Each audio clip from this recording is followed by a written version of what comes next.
ನನ್ನ ಮಗಳು, ನನ್ನ ಪ್ರೀತಿಯ ಮಗಳು, ನನ್ನ ಎರಡನೇ ತಾಯಿ.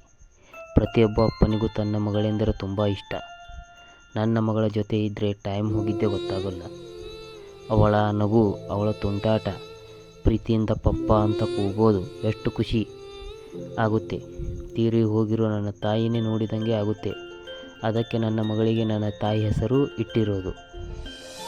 ಪ್ರೀತಿಯಿಂದ ನಾನು ನನ್ನ ಮಗಳಿಗೆ ಮಮ್ಮಿ ಅಂತ ಕರಿತೀನಿ. ಎಷ್ಟೋ ಜನಕ್ಕೆ ಹೆಣ್ಣು ಮಕ್ಕಳು ಹುಟ್ಟಿದರೆ ಅಯ್ಯೋ ನನಗೆ ಗಂಡು ಹುಟ್ಟಬಾರ್ದಿತ್ತ ಅಂತ ಕೊರಗ್ತಾ ಇರ್ತಾರೆ. ಆದರೆ ನನಗೆ ಹೆಣ್ಣು ಹುಟ್ಟಿದ್ದು ತುಂಬ ಖುಷಿ ಆಗ್ತಾಯಿದ್ದೆ. ನನ್ನ ಮಗಳು ಹುಟ್ಟಿದ ಕೂಡಲೇ ನಾನು ಇನ್ನೊಂದು ಪಡ್ಕೊಂಡಿದ್ದೆ ಅಂತ ಖುಷಿ ಆಗ್ತಾಯಿದೆ. ಐ ಲವ್ ಯು ಮಗಳೇ, ಐ ಲವ್ ಯು. ನನ್ನ ಮಗಳ ಓಡಾಟ, ತುಂಟಾಟ, ಮುದ್ದಾಟ, ಇನ್ನೂ ಅವಳು ಕಪಿಚೇಷ್ಟೆ ನೋಡಿ ಸಾಕ್ಷಾತ್ ಮಹಾಲಕ್ಷ್ಮಿನೇ ನೋಡ್ದಂಗೆ ಆಗುತ್ತೆ. ಅದಕ್ಕೆ ನನ್ನ ಮಗಳೆಂದರೆ ನನಗೆ ತುಂಬ ಇಷ್ಟ. ಪ್ರತಿಯೊಬ್ಬ ಅಪ್ಪನಿಗೂ ತನ್ನ ಮಗಳೆಂದರೆ ತುಂಬ ಇಷ್ಟ.